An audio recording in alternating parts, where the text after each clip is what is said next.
We all know that hand-separate practice is amongst the most useful ways of practicing, yet there are also times when we're in danger of letting it become a way of simply filling time during our practice sessions.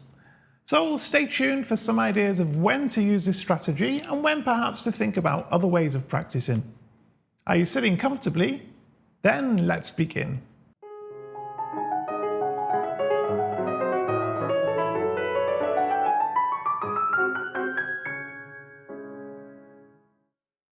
Hi, this is Tommy with Tommy's Piano Corner, the place for returning pianists, or indeed anybody who loves piano, to share tips and ideas of how to get the best from this great hobby. If it's your first trip here, then please do think about subscribing. Simply hit the little icon in the bottom right hand corner of your screen and it's all done for you. Most practice strategies, in fact, are simply simplification strategies. They aim to simplify things for us that we can't play straight off. Perhaps the most common are what I've heard nicknamed the 3 S's. So that's separately, slowly, and sections. In essence, what all 3 have in common is that they simplify and give our brains less to think about. Of course, it's far easier to play something with one hand than it is to use both. It's equally more easy to play something very slowly than it is to play it at full speed. And of course, if you're trying to play just a small section of something, then that's easier than playing a longer passage. And that's why, in general, any one of these 3 S's will help us when we're practicing. However, and some will disagree with me, but they're often put forward as being the only ways to practice. And given that we have very limited time to devote to our piano, then finding the way to practice that gives us the most benefit is very important. Therefore, I think the key is to know when hand-separate practice is going to move us forward quickly and when there might be other options that we can explore that will help us more. Chuan-Si Chang, in his book The Fundamentals of Piano Practice, makes an interesting observation that if you're going to try to build technique or gain technique, then you can't really do this hands together and you will only ever do it hands separately. And I think this is largely true. I mean, clearly there are some techniques that are hands together techniques, such as double octaves, for example.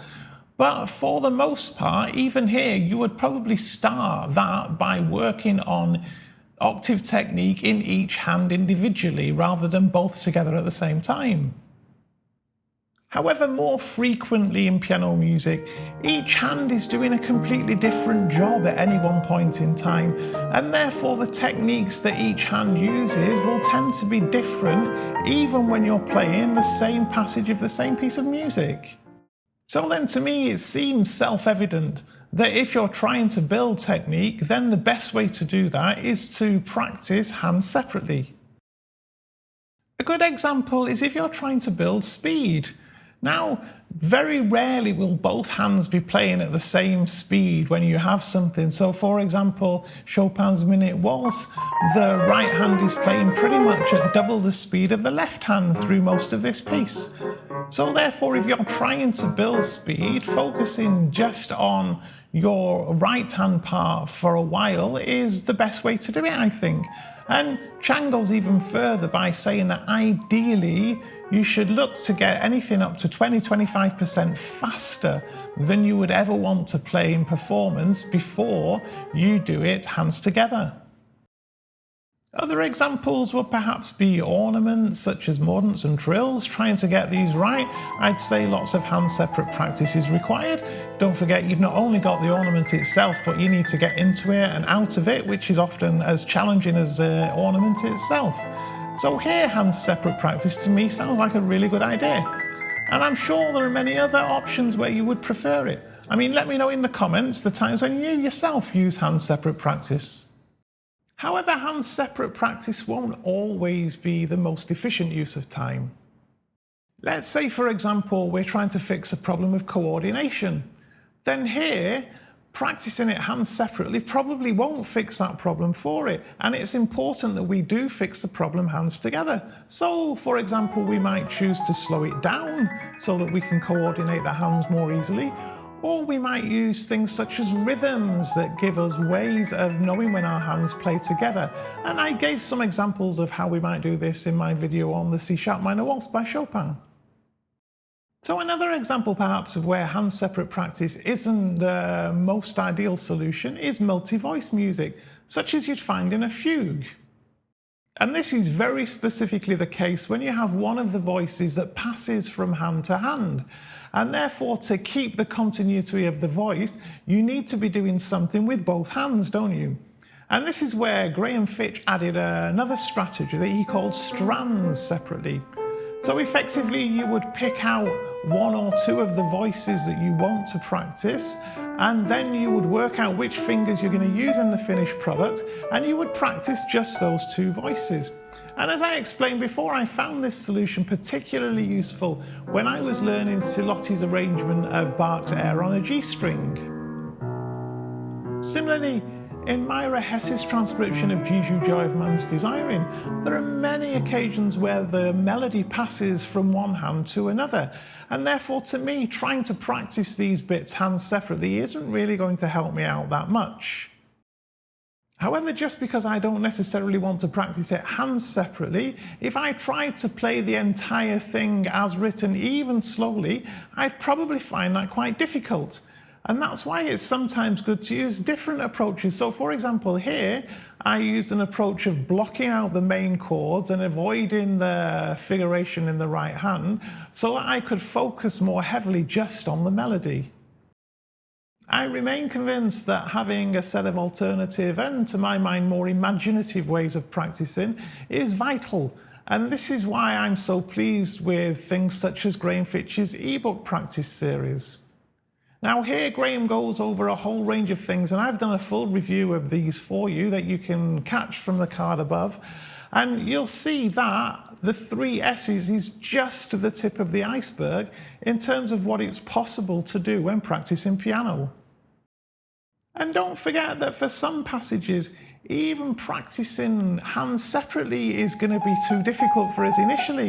And there we might need to break it down even further by using rhythms or different exercises, or even perhaps symmetrical inversion as ways of being able to practice parts of these pieces.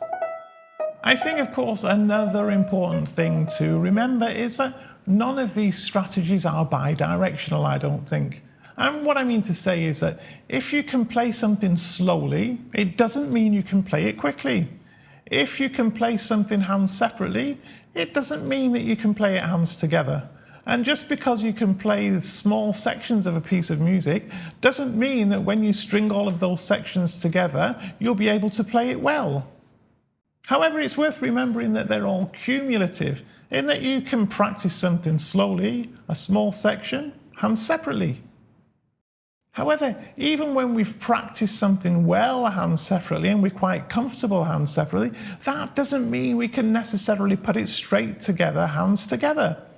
And for example, if you're playing something that's quite quick, then I find that practicing small sections of it then, hands together at full speed, is the next necessary step towards building that piece.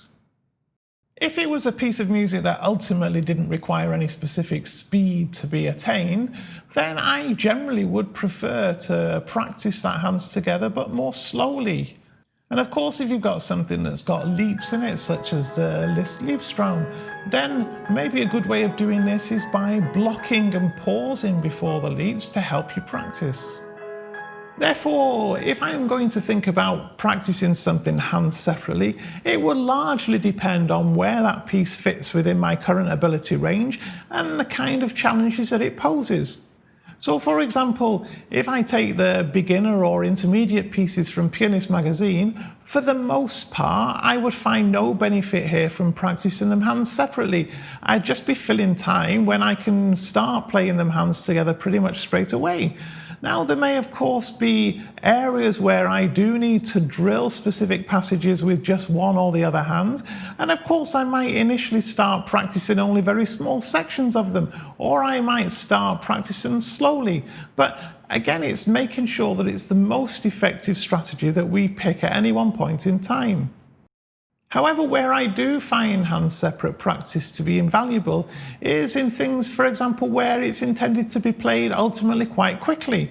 Now, this is very difficult to do hands separately initially, and I find that that can be very error prone. So it pays dividends to spend time practicing those sections hands separately. So in summary, the key is just to try and pick the most effective strategy at any one point in time to make sure that we're making the maximum progress we can in the limited time we've got available to us. If you're not already, then please do subscribe to Tommy's Piano Corner.